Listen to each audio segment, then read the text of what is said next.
Hello, astrology friends. My name is Simon, and today we're going to be talking about how to find your lucky door. Now, in India, the Vedic sciences, this is something I love about the Vedic sciences, is the science of Vastu Shastra, of arrangement and architecture, is linked with the science of Jyotisha, which is Vedic astrology, which is also linked with the science of Ayurveda, which is also linked with Tantra and so forth, so that we have a complete philosophical system that underscores all of these disciplines. So today I'm going to unite a couple of these, which is the science of basically Indian feng shui, you can say, of it's called Vastu Shastra. And we're going to go deep into that because a lot of people who know or practice Vastu know that your front door, which is like your face, and is one of the most important facets of your home, should face in a certain direction. They've been told it should be on the east or the north or the northeast. But what most people don't know is that you can actually combine and link your residence to your horoscope. That is, to the horoscope of the owner. And what if one of these doors has a grand prize of millions of dollars? One of them has great health. One of them has disease. One of them has nothing. And then one of them has lawsuits and calamity. Which one would you pick? Wouldn't it be interesting to know what each door holds for you? So, if you want to join me on this journey, let's get started because there's a lot to explain. So, the first principle is that certain directions in Vastu, and of course, I've done videos about placement of the front door on YouTube. You can check those out. They are on my channel. The basic principle is that the direction that your front door aligns with will invite a certain energy. The north is connected to the planet Mercury, east is connected to the sun, south is connected to Mars, west is connected to Saturn. If you do astrology, you know that two of those are benefic planets, or rather, Mercury is a benefic planet. Sun is kind of neutral in that sense because in the Vedic terminology, it can be krura or cruel, but it is the sun. So it's not as malefic certainly as Mars or Saturn. And then the northeast direction is associated with Jupiter, which is the great benefic. So people are told to align their doors with this principle. In fact, there is another principle you may have seen that gives this. And if here is north, if you got north there, it tells you which padas or which places are optimal for the doors. Now, a basic principle, a rule of thumb is you go to any place, you look at the front facade, and you divide it by 9. Notice that each of these has 9 squares. This is for each of the 9 planets. Even if you don't know anything about the 9 planets, you can do this exercise. Look at the place, divide it by 9, whether it's centimeters, inches, feet, whatever you want to use, and make it equal parts of 9, as far as that's possible. And then counting from the right, the 4th place will be a good place to put a door. So if we look at this, for example, if you're facing into the residence here, the 4th will be 4th from the right is 1, 2, 3, 4. Good, a good placement. 4th from the right here is 1, 2, 3, 4. Also good placement. 4th from the right here is 1, 2, 3, 4. That's placement 20.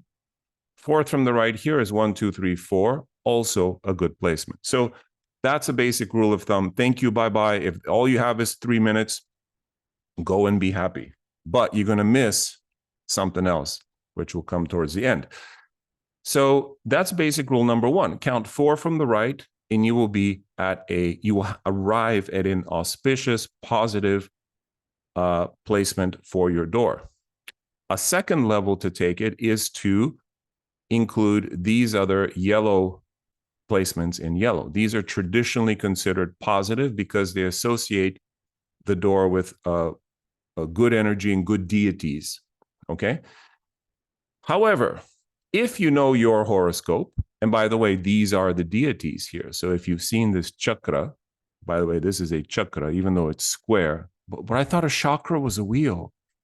Well, if you're from California, a chakra is a chakra and it does things. But this, if you're not from California and you study the Vedic tradition, you understand that this is a type of chakra, in which we have all of the deities embedded, and each of them has a quality. Now, these are ancient deities that are perhaps maybe not applicable to a lot of our modern reality, Isha and so forth. So there is a more user-friendly way to transport these, and that is to create a chakra with the planets. So this is how it's done. If north is up, you go from east to west, and you assign the planets in the weekday order: Sun, Moon, Mars, that is Sunday, Monday, Tuesday; Mercury, Jupiter, Venus, Wednesday, Thursday, Friday; Saturn for Saturday; and then Rahu, Ketu. Okay. And you do that in this order: Sun, Moon, Mars, Mercury, Jupiter, Venus, Saturn, Rahu, Ketu. And then you do it from the east or from the north down. Okay. Depending on which direction you're facing. So this is east here. This is north up. South is down. West is to the left. So now if we do this exercise of going, okay, the fourth from the right is a positive door, we can go 1, 2, 3, 4. Aha, that's a Mercury door if your building faces east. 1, 2, 3, 4. It's also a Mercury door if it faces south. 1, 2, 3, 4. It's a Venus door if your building faces west. And then fourth from the right would be 1, 2, 3, 4. Also a Venus door if your building faces north. That is fourth from the right if you're looking at the door. If you're standing outside looking at the building, you count 1, 2, 3, 4 from the right. Make sense? So now we see that this is associated with the benefic planets Mercury and Venus. Now you might say, well, Simon, what about a Jupiter door or Moon? They're also benefic planets.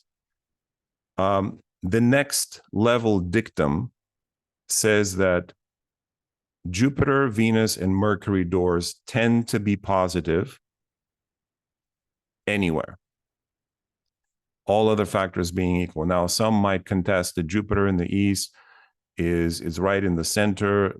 Well, as a general rule, the benefic planets are benefic. But what we're going to do, we're going to take this another step. We're going to connect these planets to your horoscope. Because for some people, Jupiter might be the ruler of the 8th house, the ruler of the 6th house, the ruler of the 12th house. It might be debilitated in a planetary war. It might be combust. So if your Jupiter is in really bad shape, do you want your front door to represent Jupiter energy, even though it's a benefic? That's the question. There is yet another level we can take it. If you want prosperity, consider that your Yogi planet. Now, we're teaching this in our Lucky Times class, and this is where the idea for this video came, because I mentioned this. We play a song called Stars and Moon, I think. Let me pull that up right now.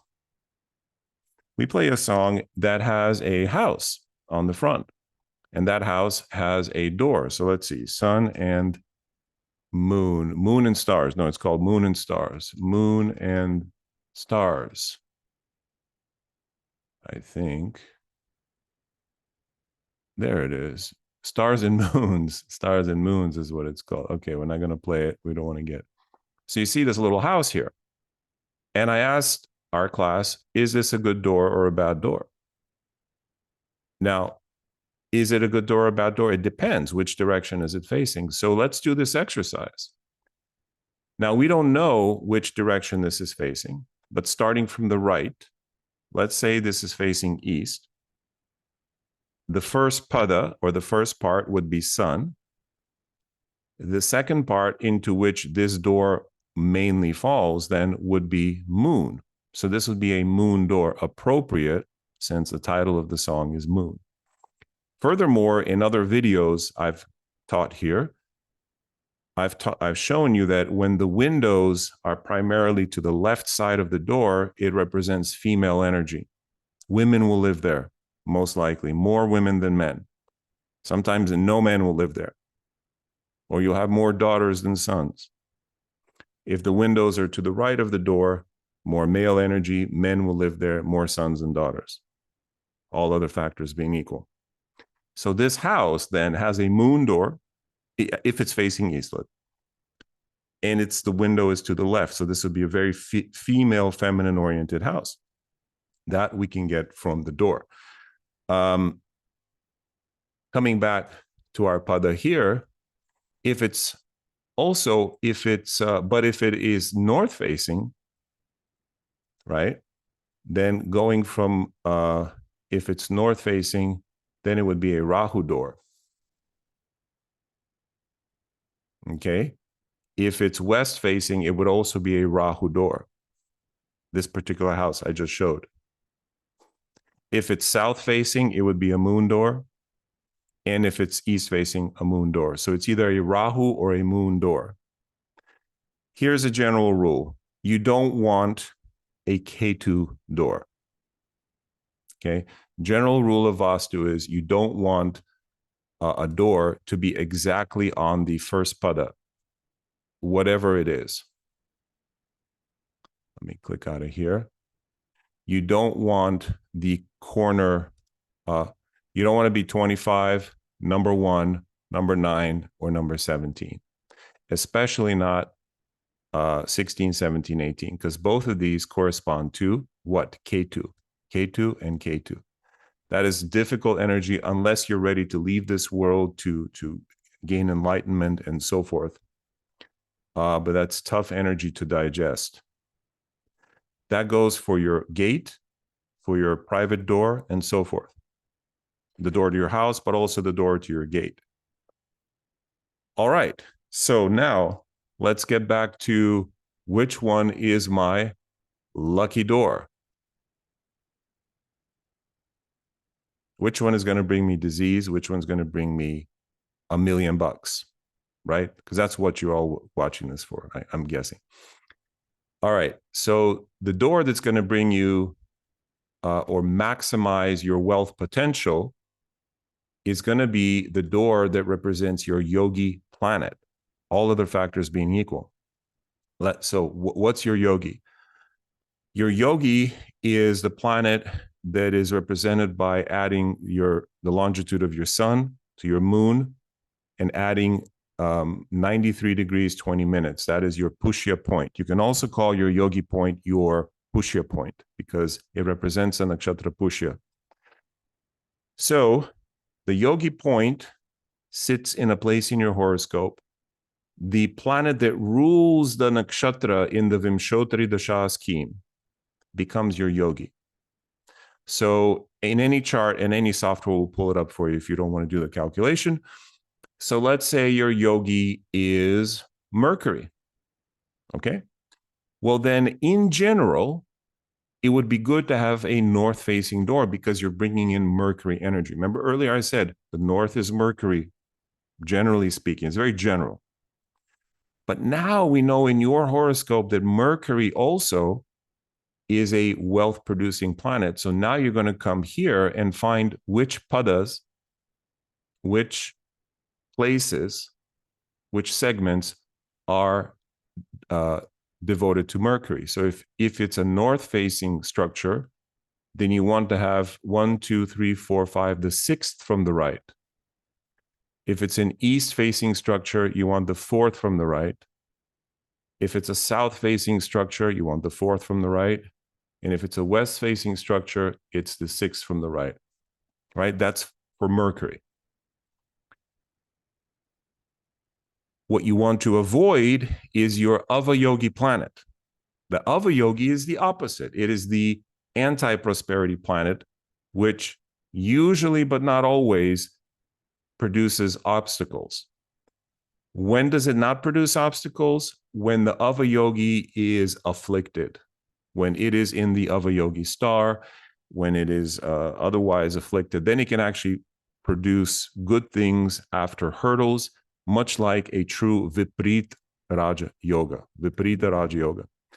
Now, this gets deep into Vedic astrology and yoga principles and Iyer principles, I-Y-E-R, Shashadri Iyer, of the yogi and the duplicate, when they're good, when they're not. But let's just assume, even an even table, that the yogi is positive, Avayogi is negative. You want to avoid your Avayogi planet. So let's say Mercury is your Avayogi. Aha, now you're in a little bit of a conundrum. Then you will want to avoid a Mercury door, but still have a positive door placement. What if Saturn is your yogi, or Rahu, or Ketu?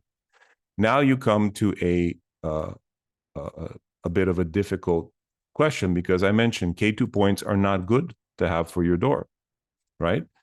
Rahu is also not ideal. What you can do with the nodes is find, if one of them is your yogi,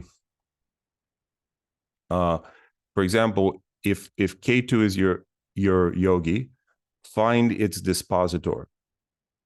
So Ketu in Sagittarius, then Jupiter. Then you can use a Jupiter door. Okay, Ketu in Libra, use a Venus door. If you have Ketu in a Saturn sign or a Mars sign, that will bring up other malefics as well. Then consider, what star does Ketu sit in? Try to find its dispositor or a planet that aspects or conjuncts Ketu that will bring that yogi energy, but is also benefic. Okay, because ideally, we want to stay away from the malefics if we can, even if they're the yogi. But if you live in a place, and let's say you have a Saturn door, but Saturn's your yogi, then you don't have to break down your house and change your door, because Saturn, while being a malefic, may be a good planet for you in other ways, as the Rajyokaraka, as the yogi. It could be the ruler of the ascendant, and so forth. So how do we judge this?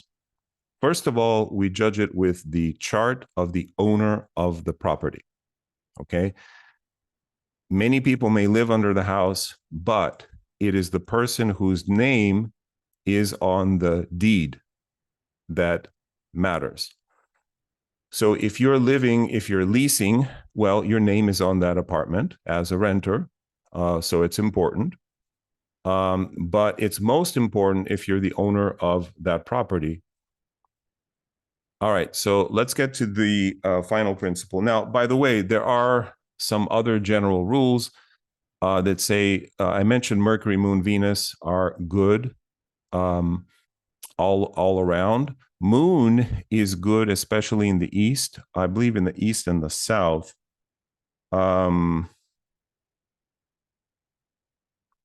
Yeah. And I have to check my notes for this, because I don't practice Vastu Shastra, but I do practice astrology. And the astrology portion of it is fascinating, because once you find your placement, then you can understand, you can manipulate it in any number of ways. So I'll find these, the rest of these, I'll read these out at the end. For example, let's go back to our example about, let's say about Mercury. You can have a north entrance. You can paint your house green if Mercury is your yogi, right? You can put your desk facing north, because north is a direction. You can have, I don't recommend that you keep pets in cages, so don't get a parrot. But you can have some green things that represent Mercury in your home. Little feng shui frog close to your entrance, not a real frog, but a holding with a coin in its mouth. That's a Mercury thing. If Jupiter is your yogi, then paint your house yellow. Consider having your door in the northeast direction, because generally the northeast direction is Jupiter, and specifically having a Jupiter entrance in or Jupiter entrance in the Navapada here, the nine placements. What else does Jupiter rule? It rules the color yellow. It rules heavy things, libraries. It rules banks. It rules any horses. So you can have any representations of any of those things to enhance Jupiter's energy. You can face northeast when you're sitting and doing your work at your home. So whichever planet is your yogi, that may be an additional bonus to your Vastu. But definitely try to avoid the Ava yogi. Now, what if you have a condition like, let's say Ketu is your yogi or Rahu is your yogi, and you don't want to put your door in a Rahu position? Well, I gave you a workaround. Use the dispositor. Okay.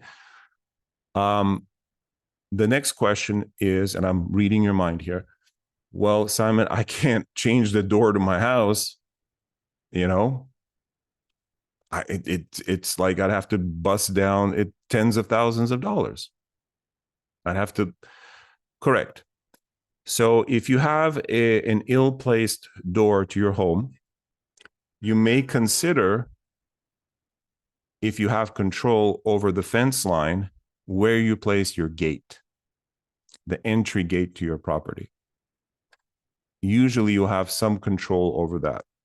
So let's say your house faces east, but your door is in a Rahu or even in a Ketu spot, highly inauspicious. Remember, the corners are not good. Here, the sun, Ketu, sun, Ketu, Ketu, sun.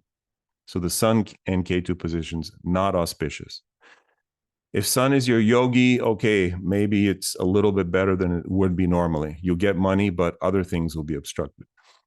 So what if you have this Ketu position? Well, figure out which of these planets would be optimal and then place your gate, your front gate, in that position. So let me see if I can illustrate this here. Here we go. So maybe moon is your yogi. Or like I said, the fourth from the right is usually good. So maybe you want to put a Mercury gate right here. Okay. So let's say your property fence line is like this. You can make the gate here. That kind of thing. Okay, let's erase this. So that is one potential solution, is at least you have control over where your gate goes. And for God's sakes, don't also put your gate in the Ketu corner if you have a Ketu, right? Don't put it in a Saturn unless Saturn is very auspicious in your chart. Try not to put it in Rahu for the same reasoning. Okay.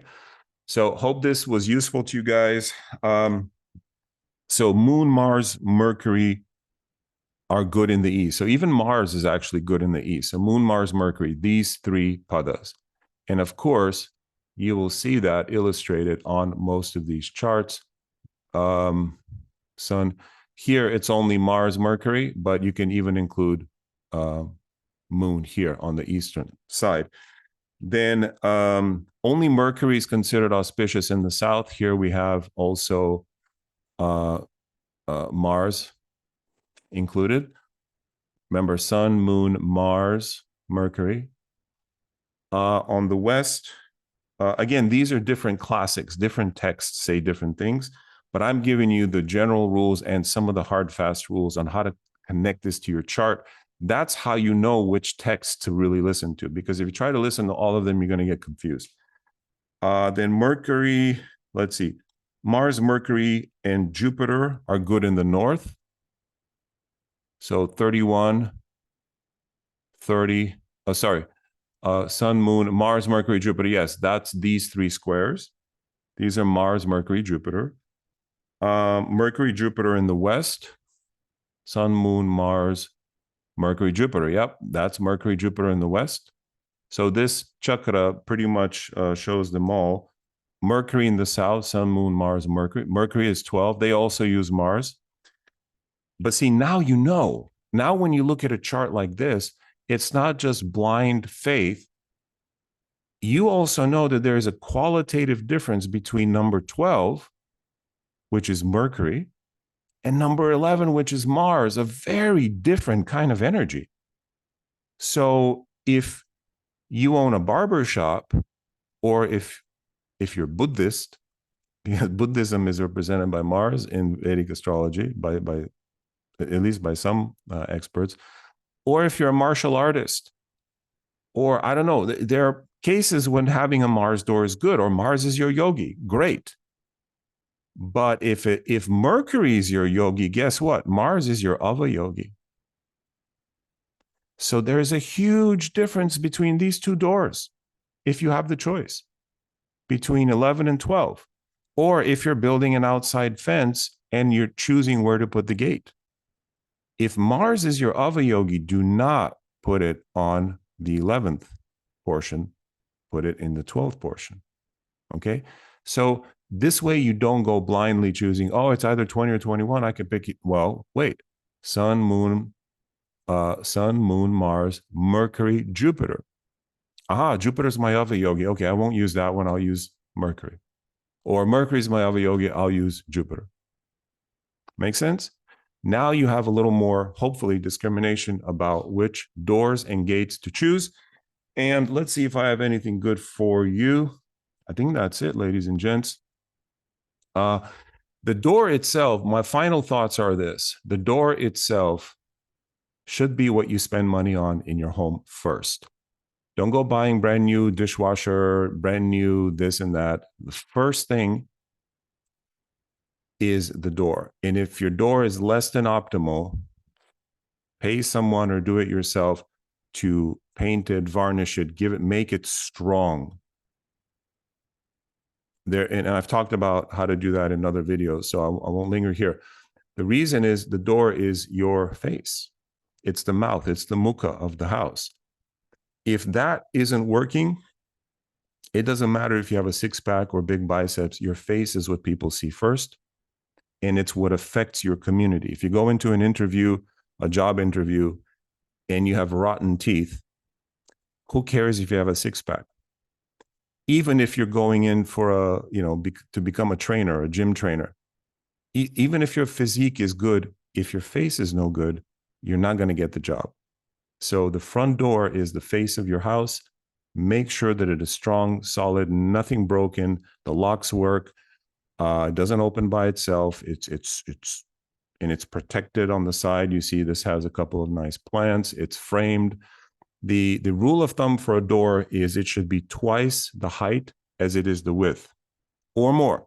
It can be 3 times the height as the width. Okay, so I think this one qualifies. You take this door and you see it's about this wide. And if you take that, it's at least twice as tall. So there you go, ladies and gents. Hope this was useful to you on how to find your fortunate and lucky door. Let me know if you have any questions. And we will see you in the next one. Hari Om.